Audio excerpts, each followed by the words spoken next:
Hello, everyone. Welcome back to another episode of the hashtag TFR Motivation Monday Zoom. We are Dr. Dondi and Marcy Nettles. We are your crazy presenters today, but we've got some really, speaking of crazy, we have some really cool information about the mind and how it works. I'm not saying any of you are crazy. I would never say anybody's crazy except myself, because I'd say you crazy. You crazy, man. But we're going to be talking about mindset stuff and belief specifically. We're going to get a little deeper maybe than we have before, but a little deeper understanding and one key element we've never talked about before.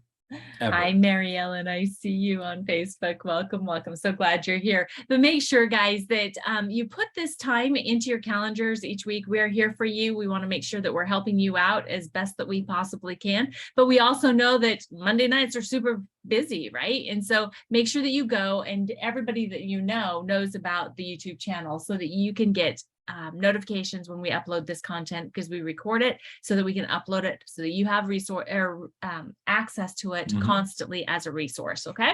Absolutely. So let's hop right in to this call tonight. Yes. Because, we've been thinking, because, we talk a lot about beliefs. I mean, like, think about it. At LVA, there's the 4 beliefs that we talk about, right? We talk about the industry, company, products, and you. But, Dondi went down a squirrel hole. I did, literally. A rabbit hole. But it was productive, I think. It really, really was, and kind of brought a whole new way of looking at this, and actually kind of showed us that, well, maybe we're starting at the wrong place when we are thinking about what it takes to build a successful business. So what do you really believe? And is it enough? Is the topic of tonight's call. Yes. So this is a wonderful quote. Most of you probably already know it, from Napoleon Hill, that says, whatever the mind can conceive and believe, it can achieve. And there's nothing untrue about that statement. It's just not a complete statement, at least in the opinion when Marcy said I went down a squirrel hole, because there was something I think that is missing from this, because there are people out there that believe wholeheartedly in things. It still just doesn't manifest, because there's a deeper layer than belief. I almost feel like we need to add 3 words to this. Well, whatever the mind can conceive and believe, it can achieve, but will you? That's not Napoleon. I know it's not Napoleon. That would make it Marcy. But I'm just saying it would make it a little bit more in line with the topic that we're going to be. You could do that tonight, and then you could take credit for it. Napoleon Hill. Hey, you guys all heard you all heard it here first. Okay, y'all heard it here first. Yeah. But will you? Right? You can believe all that kind of stuff, but will you take action, achieve it? Yeah. So along those lines, but is it enough to just believe? And you think about that, there's a lot of personal development people and self-help people that have been talking now about this kind of topic for about 50 years. So there's people like Zig Ziglar, who's passed on, Jim Rohn, who's passed on, Les Brown, who is still very much alive, and other thought leaders that talk. Tony Robbins is a big one who talks about these kinds of things like affirmations.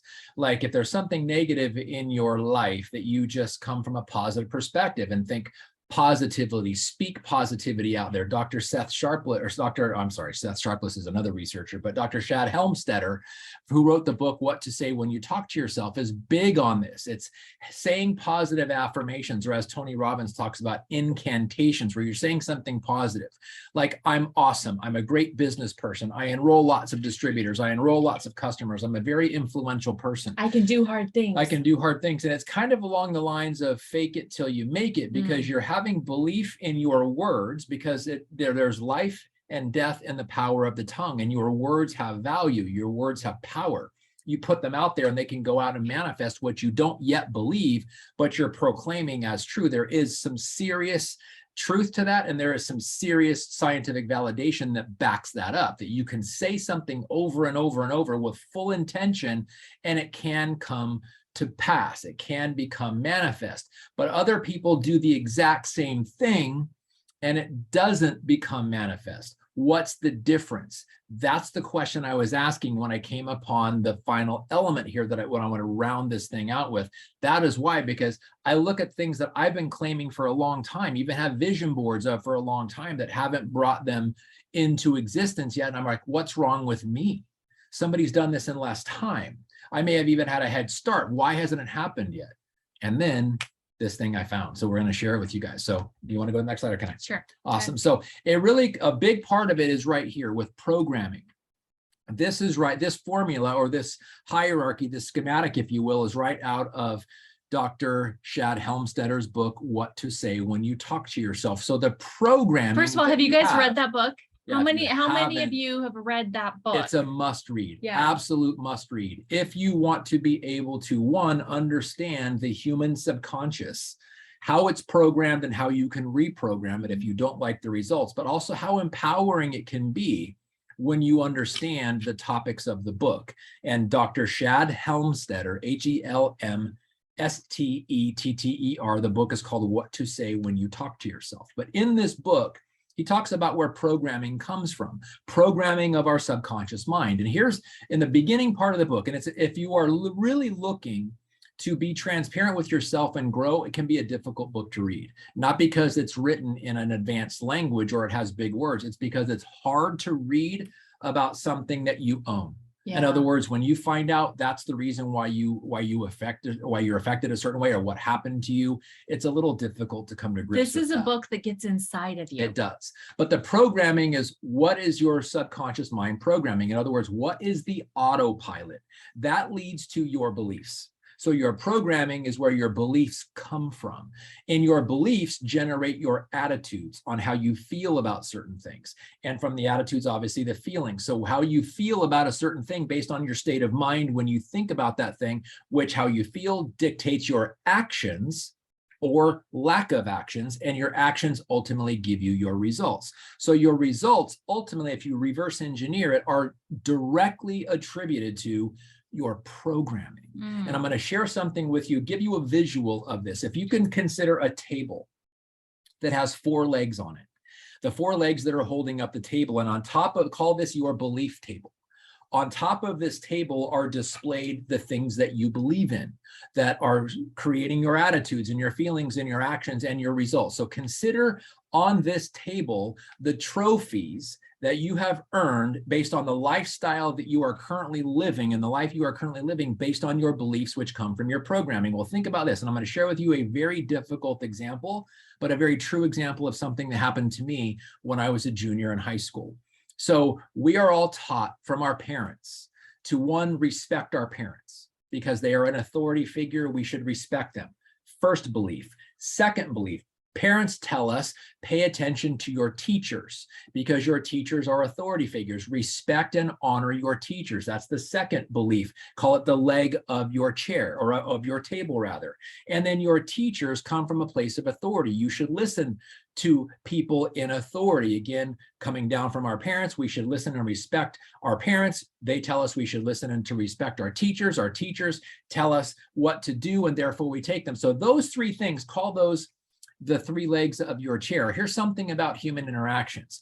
If you are, especially among strangers, this is where the statistic comes from. If a stranger tells another stranger something that the stranger already knows to be true, it's called rapport. So if I meet you for the first time and I tell you something that you already know to be true, leg 1. I tell you something else that you already know to be true, leg 2. I tell you a third thing that you already know to be true, 3 legs. The fourth, it's kind of like with this, 1 + 1 + 1 = 3, but 1, 2, 3 equals all. So if I tell you 3 things that you know to be true, almost everything I tell you after that, you're already going to assume it's true if you didn't know it already. It's where trust and confidence and, again, rapport come from. So my parents told me to respect my teachers, people in authority. My teacher told me when I was in 10th grade, because I was disruptive in class and made him angry, he told me I was a derelict, that I would never amount to anything. And he shamed me by telling me to get my backpack and get out of the room. Now, I deserved punishment because I was disruptive in the class and I actually made fun of him. So I deserved the punishment. I didn't deserve the shaming. And in retrospect, I don't even think he intended to shame me. I think he was just angry at my behavior, which was wrong. But I took ownership of a derelict and never amounting to anything. That was the 4th leg. So my parents and their authority and respect your teachers. My teacher says something. What he told me, I was a derelict. That was my fourth leg. The table is set, the trophy's on top, decades and decades and decades of not being able to get what I was praying for, what I was believing in. And I realized it was because I was programmed. Interesting thing in the book, the first 18 years of a human's life, we are told no, or no, you're not qualified, or no, you're not good enough, or no, no, no, 180,000 times. Wow. By the time we're 18 years old. So That's a lot. think of it 10,000 times a year for the first 18 years of your life. Divide that by 10,000 by 365. How many per day is that? Oh, like 30 per day or whatever. That's where our programming comes from. So that's the results we're living in. So right now, your life is the expression of your programming. Whether you believe in something, or believe you deserve different, or someone else tells you and believes in you that you should have different, it all comes down to your programming. So why is that important? Go ahead, next slide. Because it's the subconscious mind versus the conscious mind that we're talking about. The conscious mind, which makes up 5% of your daily waking hours, or literally 5% of your day, is in the conscious mind. It's the thinking mind. It's the creative mind. It's the willpower, your wishes and desires. When you are in your conscious mind, you are focusing on the details of your wishes and desires, and you are pursuing them. Those kinds of things, your wishes and your desires, get triggered and anchored in your long-term memory when you're thinking logically, when you're thinking about your goals, when you're thinking critically. 5% of the time is all it is in your conscious mind. And here's why. Because as soon as you start to think, because I'll give you an example. The conscious mind runs your program. It's the details. And I'll show you in a driving example. So if you're driving, who's ever had this experience where you are trying to get to a certain place at a certain time and you've never been there before? So you have to give yourself ample time. You're focusing on the time, you're focusing on your speed because you don't want to get a ticket. You're focusing on the distance of the car in front of you because you've never been this way before. You don't want to rear end the car. You're looking at the exit signs. You are focused and concentrated. You are in your present mind and you're focusing on all the details. Maybe you're even using a GPS because it is not long-term memory yet. You've never been this way. So you're using your GPS, you're paying attention to all the details. What happens if while you're on GPS, let's say it's GPS on your phone and an incoming call comes? You now have to decide, oh my gosh, do I take the call or do I miss a turnoff? And a lot of times you'll just ignore the call because you can't be late to this meeting and it's in 5 minutes and you still have 2 miles to go and you got to get there on time. But here's the deal.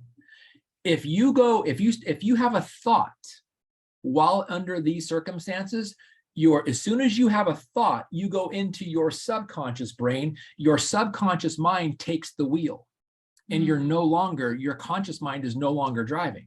So what is that subconscious mind? Because we are in thought 95% of the time, we are thinking about something. And when we are thinking about something, it's the subconscious mind rolling the program. That's where your beliefs come in. Your subconscious mind is your programming. It is also long-term memories. It's where your beliefs, your emotions, your habits come from because they are programmed into you. It's the programmed mind. It's the habit mind. It's like if you've ever been driving to work, this is an example. When you drive to work and you've driven the same way to work for years, you can leave your house, remember starting the car, and then as you pull up into work and not remember a single thing from the drive because your autopilot, your subconscious, because you knew the way was taking over the entire time because you were thinking about planning your vacation or what are you going to have for lunch? What is going to happen at the next staff meeting? You're in your head thinking, and as a result, because you're thinking, subconscious mind takes over because you can't think and drive at the same time. Your subconscious mind can drive for you because it is also long-term memory. It's been programmed, but it's also been programmed on the first 18 years of your life, all the no's, but ideally the first 7 years. And I'll get into that in the next slide here. But this is why it's so important. The subconscious mind is running your program 95% of your day, every single day. The key is what happens on those days. You want to add something? You know what? Yeah, I do. As a matter of fact, I just had this thought about the teacher that told those things to you after you had embarrassed him so badly, right? that he reverted into his subconscious mind in his reaction, right? Because I mean, think about that. He was going off of the beliefs that led into that emotional state that Dondi was mentioning, that progression. And so when we're thinking about us spending 95% of our time in our subconscious mind, this is also the way that we are treating people. And so if we are coming out of a stool, or that belief stool that has 3 different lengths of legs, and we are just so out of balance, just think about the havoc that we are creating, not only in our own lives, but in the lives of everybody that comes near us, really. Absolutely. So that's huge. You ready for me to go forward here? Yeah, please. So here's the thing. This is how you program your own subconscious mind. And every single day, this is statistics about the average human being. We have 60,000 thoughts per day. And remember, if you're thinking about something, you're not in your conscious mind, you're in your subconscious mind, because your subconscious mind is controlling all the things you need to be paying attention to, like breathing, walking, doing certain details. Your subconscious mind is running the program. But 60,000 thoughts per day, 80% of them are negative. That's just how we're programmed. 80% of the 60,000 thoughts we have every single day are negative. Here's something else that's crazy. 95% of the 60,000 thoughts we had today are the same ones we had yesterday, and the day before that, and the day before that, and the day before that, and so on. They are repetitive. 95% of your thoughts are repetitive, 80% of them are negative, and there's 60,000 of them per day. That's where the programming comes in. But here's the quandary. Are they congruent with your wishes and desires? Most of the time they're not, because the wishes and desires are in your conscious mind. It's the goals. How do you know they're in conflict? It's when you set a goal. And then as soon as you state it or you write that goal down, your subconscious mind is like, who the heck do you think you are? Right. You don't have any business going for that goal. You're not going to do it. Most people actually can even hear the audible wording. It's like the little chatter in your ear, the little demon that pops up on your shoulders, like, who do you think you are? You're not going to make that incentive trip. You're not going to make that call. And what happens? Your subconscious mind, because you're there 95% of the time, will ultimately talk you out of it. Yeah. Here's the other thing. It's supported by your peer group and your conscious surroundings, or is it? Here's something that Ed Milet talks about, and we've heard about it from many places. I think the first time I ever heard it was Jim Rohn. We become the byproduct or the subtotal of the 5 people we spend the most time with. Ed Milet said it this way: if you hang around 5 millionaires all the time, you're going to become the 6th. If you hang around 5 pessimistic people all the time, you're going to become the 6th. If you hang around 5 resourceful entrepreneurs who are positive all the time, you're going to become the 6th. It's your peer group, because otherwise you wouldn't fit in and you would go find another peer group. So if this is something where you're making a conscious effort to be more positive, be around more positive people. I saw a thing the other day that said, iron sharpens iron. But you can't be sharp if you're hanging around with butter knife people. So the key is change your peer group, change the people who are around. And it doesn't have to be people that you're in contact with. No. The 5 authors of the 5 books you read most often can be that peer group for you. There's people that have no friends. They're very antisocial, but they've got wonderful books in their bookshelf. Find those kinds of people, because it's where you spend your time. It doesn't have to be with an actual flesh and blood person. It could be with the works of a flesh and blood person. So is your conscious mind being programmed by a subconscious mind that is congruent with your wishes and desires, and the conscious mind that you have, your goals, and is your peer group that you have set up, whether it's real or you're reading their works, is it congruent with what you want? And if not, that's how you start to reprogram your subconscious mind if you don't like the world it's giving you or the life it's giving you right now.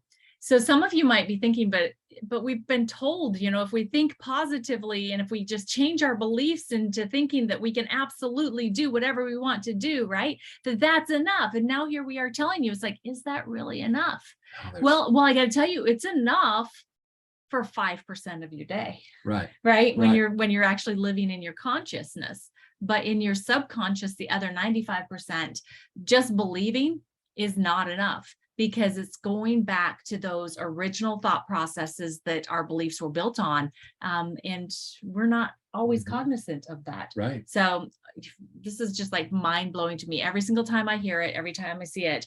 But I love this. I love that we can change our minds. Yeah. And there's actually, there's waves that your brain goes through from various stages of consciousness. So when you are in a beta wave, in other words, these are wavelengths, higher waves to lower frequency waves. When you are in a beta wave in your brain, it's focus, concentration. Most of the time, this happens in a working environment or a learning environment or a classroom environment, where you've got to pay attention to the details. You are hyper-focused, listening to the lecture of your instructor, reading the manual of the book or the job description that you're responsible for. In a staff meeting, you're training your employees. Whatever the case may be, in a work or a classroom environment, you are in a beta state. Now, just below that, but conscious, is alpha state. It's a little bit more chill, but you're still focused. There's still lots of activity happening in your conscious mind. And then it starts to, the lower the frequency starts to get down into your theta state. Theta state is where hypnosis happens. It's like when they put you into a lower vibration, you can be programmed, things kind of like the Matrix movie, which is obviously it's science fiction, but there's a lot of reality when that happens. You can literally program somebody to tell them something that they can believe in their theta state. It's as you're going into sleep, which is delta wave, and coming out of sleep, so going into sleep and out of sleep is this theta state, which is the reprogrammable part. How do you do that? This is something I learned from the book, What to Say When You Talk to Yourself. How do you reprogram that theta state? Right before you go to bed, as you see this lady here sleeping, you put these earbuds and have positive affirmations, positive information. And I love Shad Helmstetter, and Marcy did in her own voice for hours and hours and hours and hours. You're awesome. You're a great business person. You're a great closer. You speak wonderfully in front of people, and all of these kinds of things that Marcy was reading these scripts and listening to her voice while I was going into sleep, and then leave it in on a loop all night long. Because as you go in and out, because you go in and out of deep sleep and then into REM sleep, which is the dream state, which is the theta wave, as you go from theta to deep, back and forth, you are going into and out of reprogramming your subconscious mind. And if you're not aware, because you're not conscious, this is subconscious, you're reprogramming your subconscious mind with positive things that are in alignment with your wishes and your desires.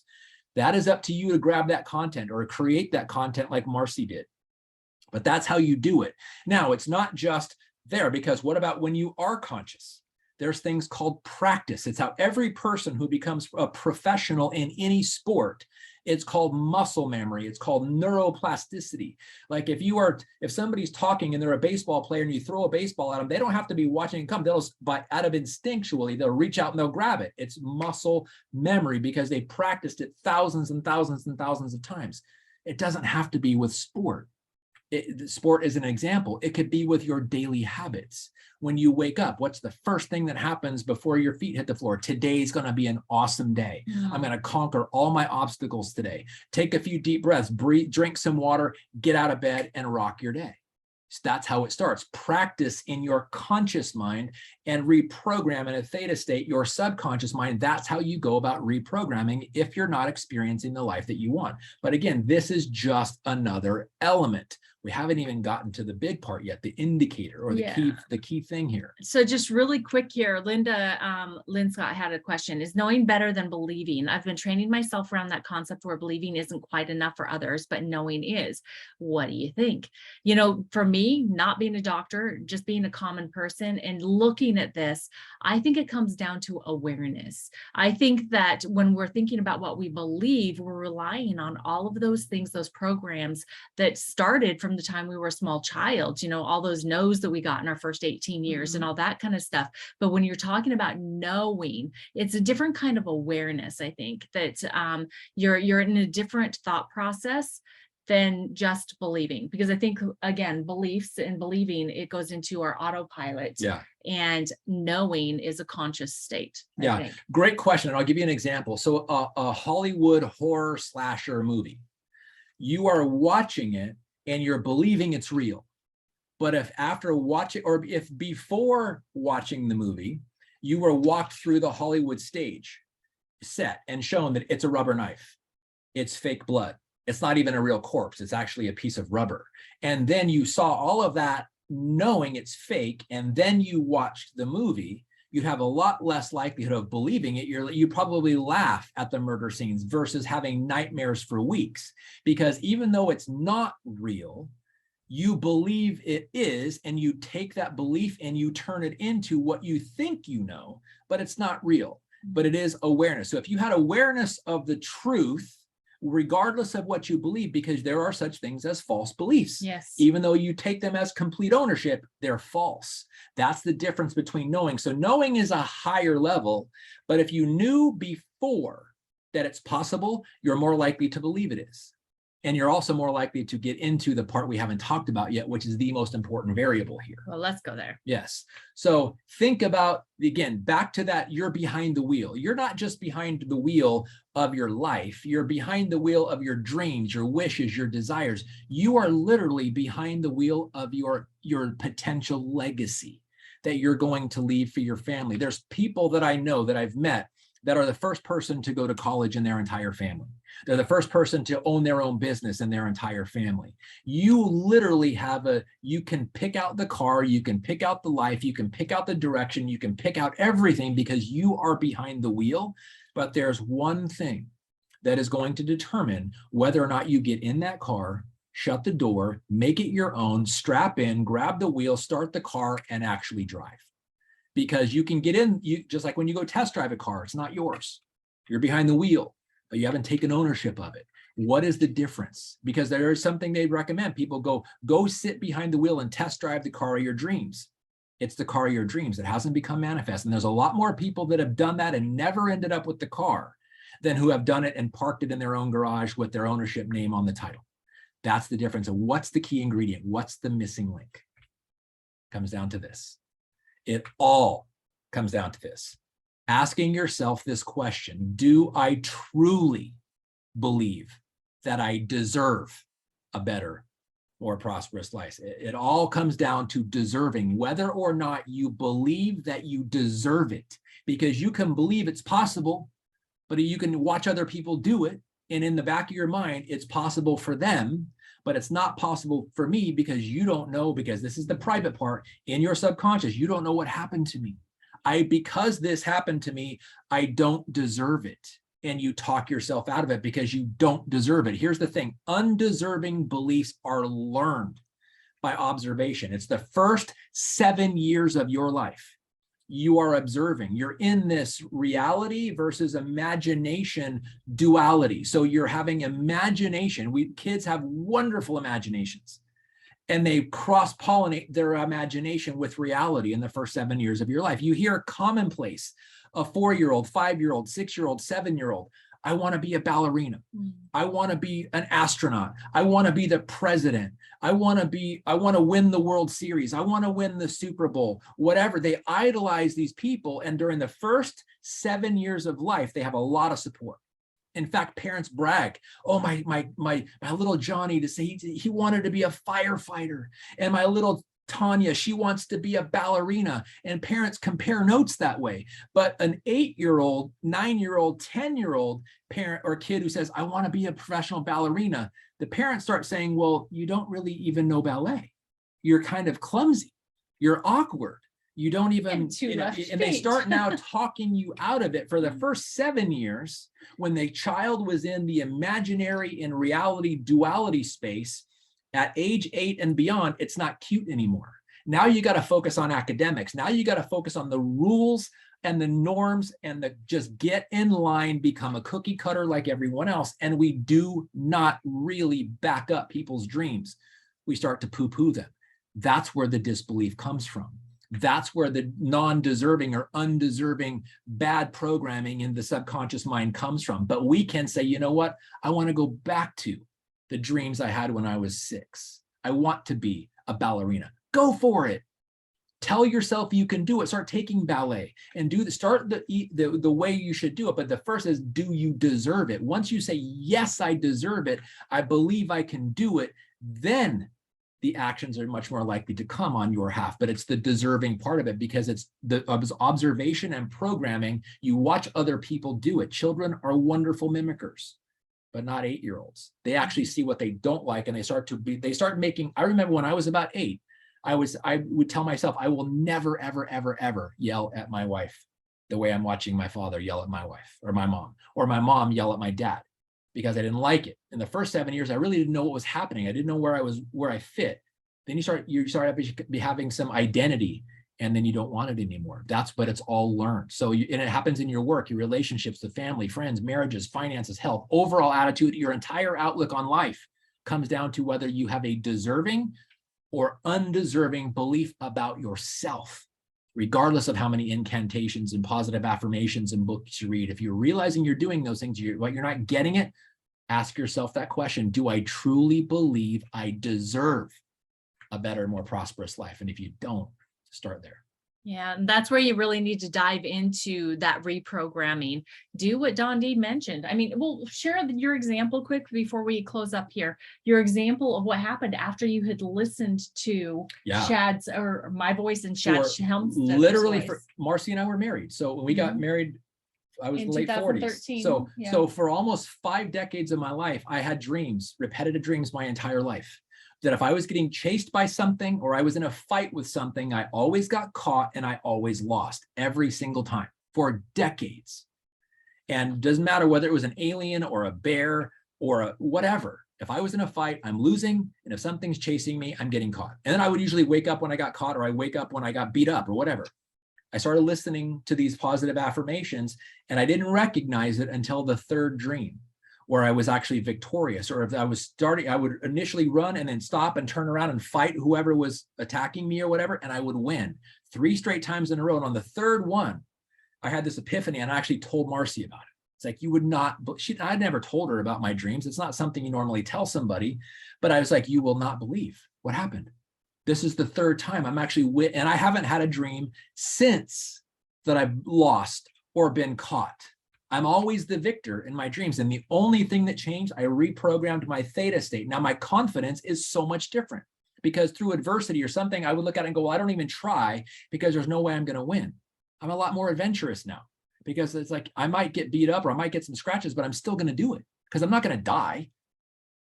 And it was just crazy. But yeah, that was from reprogramming, literally listening to Marcy's voice and Shad Helmsted's voice and keeping it on loop and listening to it all night. Wake up and it's still going. Yeah. So you can change it. You can make all the difference. Beliefs are very important, but knowing that you deserve it. I just want to leave you with this, is we believe in a creator that made you, and he made you with everything that you need to be able to accomplish anything that are your goals and your desires. Yes. Anything that you can think of, that you can dream of, anything that is in you is meant for you, and you are totally capable, and you deserve it. Because if it's in you, it means it's meant for you. Okay. That's right. So that is, just start there and just start understanding that we believe in each one of you. We know that this is possible for every single one of you. And we know that each one of us goes through our own hurdles, but that each one of us can get over them, not necessarily by ourselves, but we can absolutely conquer those giants and accomplish everything that we can think of. So we love you guys. We hope that you got some good value out of this. And please make sure that you share this out with people, because it's important for us to share this kind of information with people that just might be stuck. And yeah, do it. Absolutely. We love you guys. You deserve it. All right. Have a great week, and let us know how we can help you. Okay. Bye, everybody.